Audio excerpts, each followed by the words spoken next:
So the next part, this stage is quite simple. The AOS form has been returned by your spouse to the court, or you've proved in some way, as we discussed in the last video, that they have received the petition, or that you can't find them because they've disappeared off the face of the earth. So the forms are there with the court.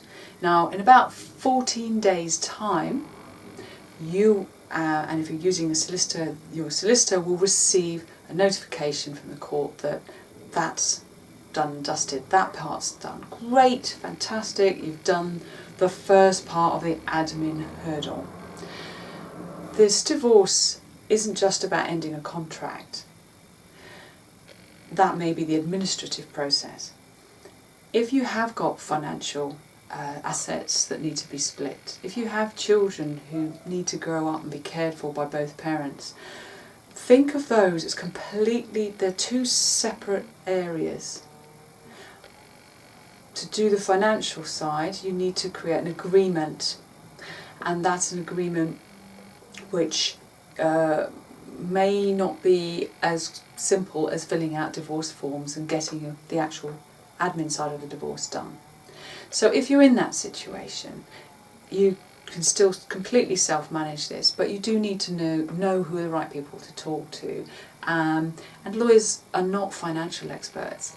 So again, as I've said before, a lot of that information is in the ensuing course. And some of the experts that I've introduced you to down here will be able to enlighten you on how they can help you with that aspect. Because, yeah, sometimes you can just sit down around the table and decide on how you're going to split all the finances, but what are the tax implications? Is that really going to work for you in 20 years' time? Are you going to have enough money to live off? Is that the best way to split your assets? When it comes to splitting pensions, that's quite a specialist area. You may definitely want to get some help on that. So those experts are there, and they're available to you. The children's side, you may not need a legally binding document for that, but you do need to have some kind of a parenting plan, especially if the children are young, is a really good idea. It's a great thing to do anyway, to discuss who's going to have them on holidays and how you're going to do the split, where you're going to do the changeovers, and ideally it's all going to be done in an amicable and friendly way. But those discussions need to be had, and if you can put them into a plan, that's great. It's great for your kids, it's great for both of you. It means you can plan ahead, you're doing this in a really intelligent way. If you find that difficult, again, parenting experts, relationship counsellors,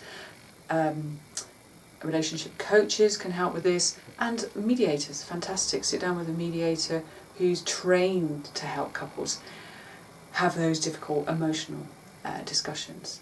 It may be that if things start to get a bit heated, and perhaps there's complex finances involved as well, you might want to use collaborative lawyers, for example. Collaborative law, arbitration, there's some fantastic tools out there, different ways to help you, which you can use, you can tap into.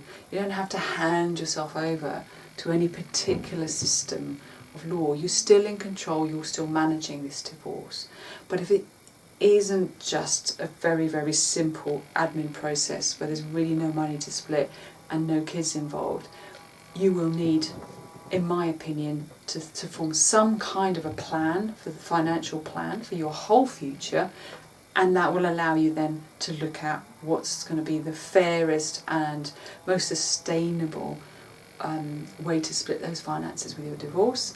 And then you've got the children's side. Creating a parenting plan is a fantastic way to do this. Make sure you put as much care and attention into those aspects of the divorce as you have in sorting out the paperwork. Right, let's take you to the next stage, the decree nisi.